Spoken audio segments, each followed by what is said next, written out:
Hi guys, and welcome to another video. In today's video I'll be showing you how to make some nice delicious samosas. I'll use two methods to make the wraps and to also fold them, so stay tuned. We'll start with half a kilo of minced meat, spring onions, dhania and a little bit of salt. I'll start by cooking the meat. It will just cook in its own juices until everything is nice and dry. So for the minced meat, I'll break it down, then cover it to let it release some juices. In the meantime, I'm finely chopping the spring onions. If you do not have spring onions, you can use the normal onions available to you. Just ensure that you finely chop them up, then mix them with the dhania as well.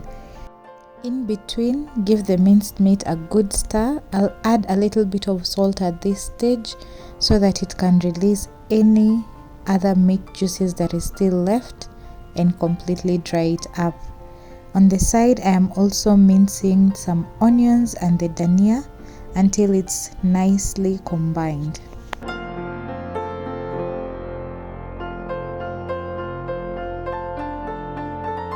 I'm adding a little bit of black pepper, but this is optional. You can leave it out. Give it a good stir. The meat is now nice and ready and dry. At this stage, I'm adding the chopped onions and dhania. Then give it a good stir. I'll cook it for another 1 minute just to allow the onions to cook. In the meantime, I want to add 1 chili. I'm making it for adults, so if you're making it for kids, you can leave this out or add chilies after making a few samosas for them. You can totally leave it out, but a little bit of heat makes the samosas even sweeter. So this is ready. I'll set this aside, then start working on the dough. For the dough, we'll use 2.5 cups, a little bit of salt and 1 cup of water. Mix it up to combine the salt and the flour, then add water bit by bit as you need.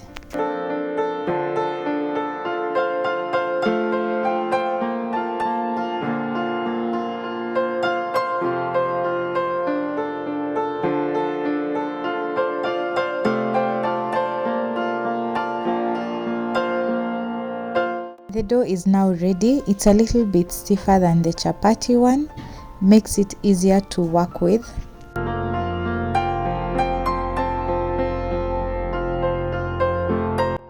For the next step, dust your working surface, then roll out the dough in a log form because we want to make sections, equal sections with this dough. You can choose your preferred shape. I prefer the log because it gives me nice even slices. If not, you can also work with circles. Once we have our equal portions, we want to start making a golf ball size ball. We'll do this for all the portions. We want them nice and even and relatively smaller because we want the dough to be really thin, almost paper-like, but still retaining the structure.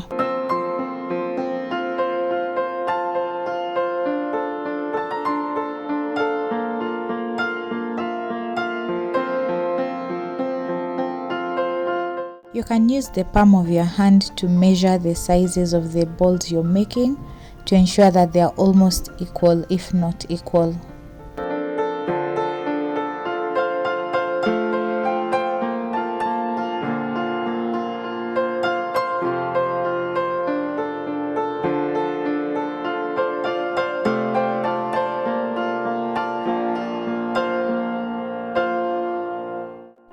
Now that we have all the portions ready, we'll start with 4 balls. Just press it down lightly and roll it just a little bit to get a rough, even shape. Do this for the 4 balls, then we go to the next step.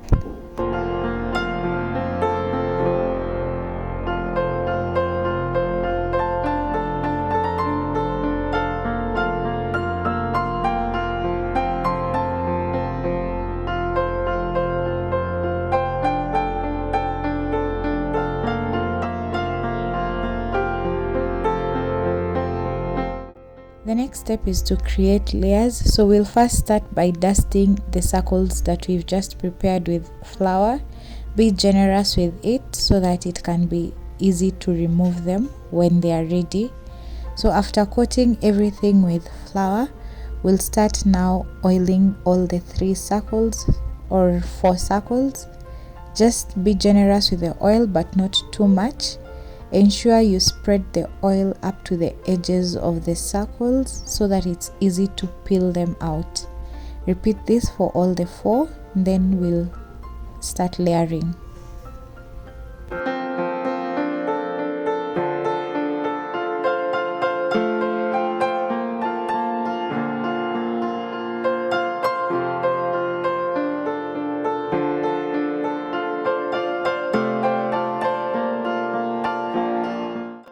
Once you're done with the oiling stage, I like dusting with a little bit of flour to prevent the oil from making a mess.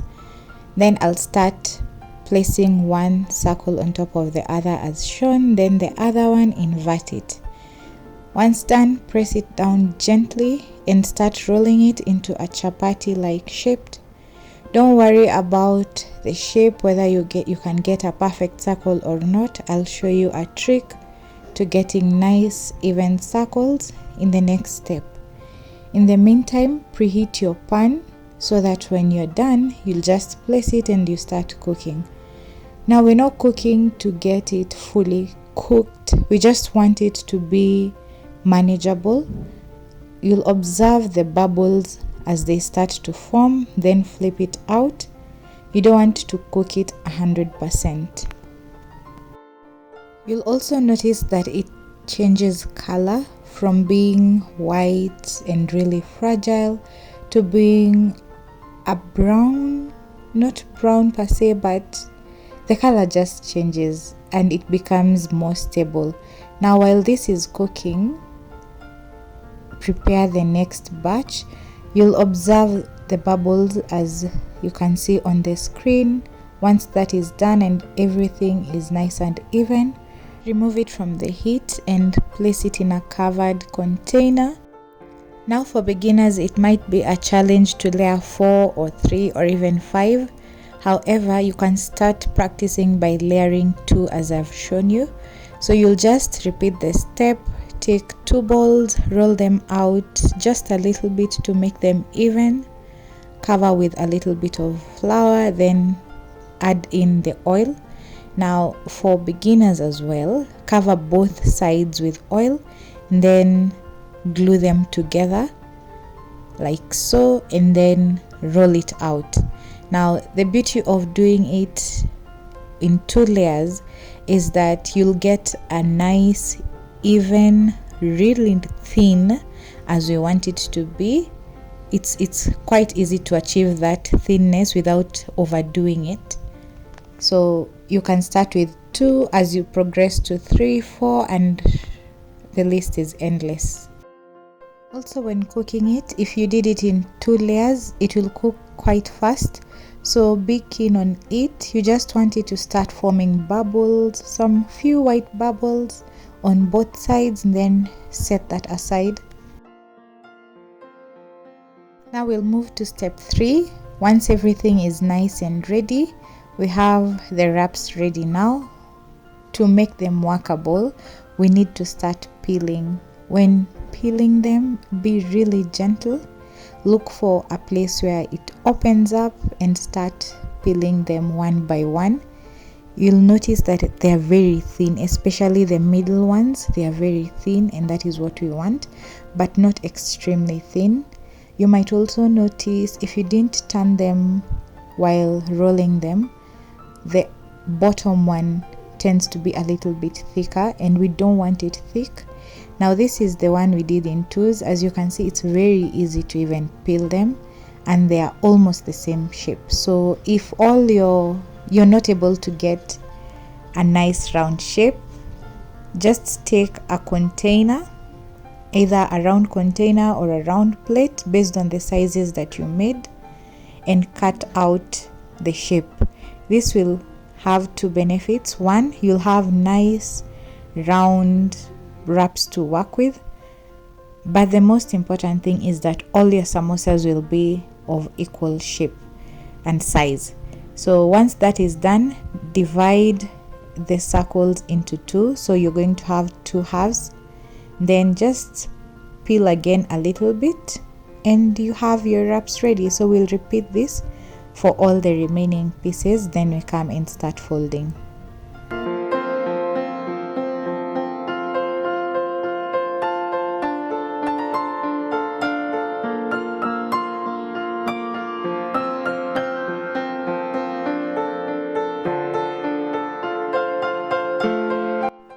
As you can see, it's easy to get nice even wraps. The wraps are ready, they look nice, and I am happy with this. You can make the batch even bigger by doubling the recipe. Now this is just beautiful. Let's get to the next step. We're going to make the glue. By making the glue, we'll just use 2 to 3 tablespoons of flour and 6 to 8 tablespoons of water to make the paste. We don't want it runny at all. We want it to be thick. So just mix it up nicely. Then let's start the next step. By the time you're ready to make your samosas, the minced meat is nice and cooled down. Now look for the half, where the half makes a quarter. Then just fold it as shown and apply a little bit of the glue like so. Then fold it like that. And then at the bottom where the points meet, you're going to squeeze it a little bit just to close it up like so. And if there's any opening anywhere, apply a little bit of the glue to make everything nice and compact like so.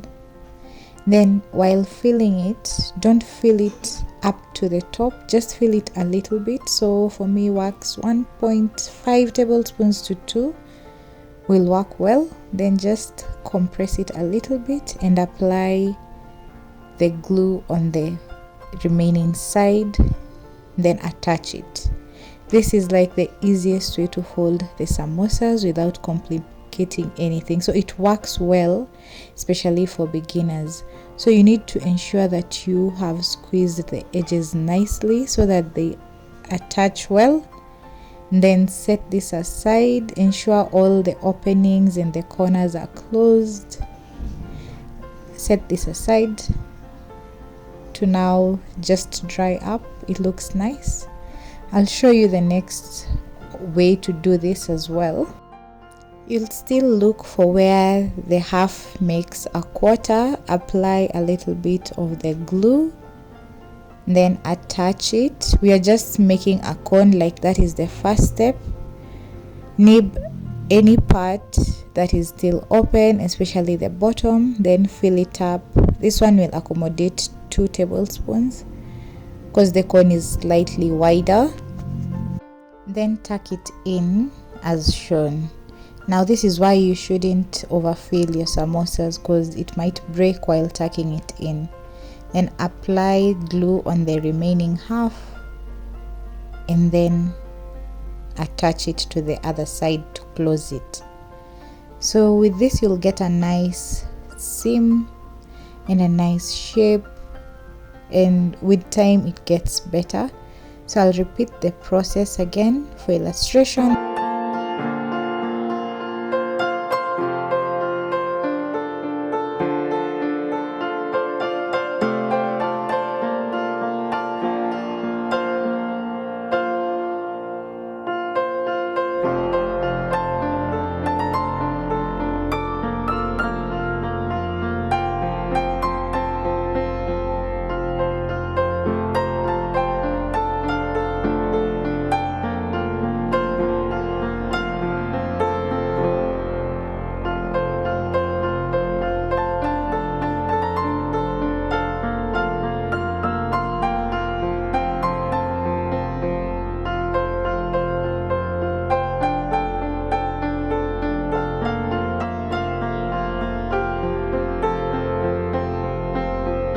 In the event any of the seams open up, just nip it back together and close it If need be, add a little bit of the glue, then set it aside for it to dry up.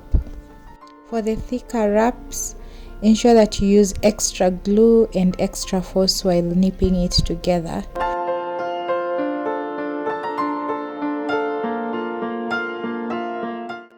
For the excess cutouts that we had while making out our shapes, don't throw them out. They make such a delicious snack, like you won't even believe it. So people call them differently, especially while growing up. Some karu, some queens, some crackers. For me, I grew up calling them funga. I don't know how you grew up calling it. You can leave your comments down below with the name you used to have for them. These are such delicious snacks that you can easily have with your dips. You won't regret this. So with that done, you're just going to tie a few together and attach with one strand. This is our samosas, nice and ready. For the oil, we're going to have the oil nice and hot, but not too hot. I usually test mine with one of the strands like that. Just gentle bubbles, and I know this is ready. So I'll add the samosas one by one. Around 4 will do. If you have a bigger pan, even better, but don't overfill your pan with too many samosas because you want to maintain the temperature. Also, don't have the oil too hot because it will start forming blisters on the samosas. But we want the samosas to cook evenly with a nice beautiful colors and a few blisters. They look a little bit more elegant that way. So when making them, just keep turning them on each side to have them cooking evenly without overcooking. Once you get your nice golden color, based if you want a deep brown, deep gold, depends with how you like your fried samosas, the look on them. So for me, I like a light brown golden color. Once I achieve that, I'll just remove them and proceed until I finish all the samosas.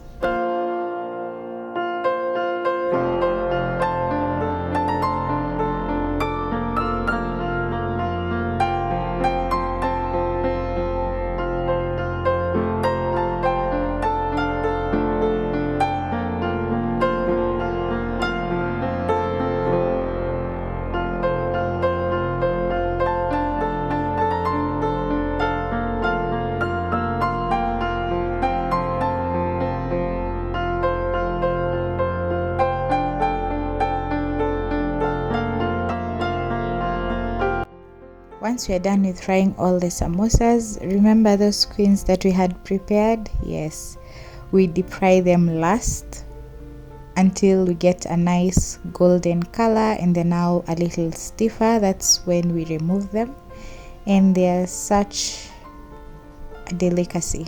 Like, I don't know how to even describe them.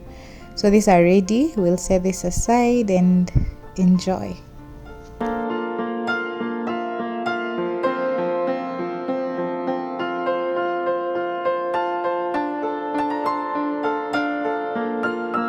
The samosas are now nice and ready and they look beautiful. You can serve them warm. I usually serve mine with lemon or lime, whichever is available. Just take a bite.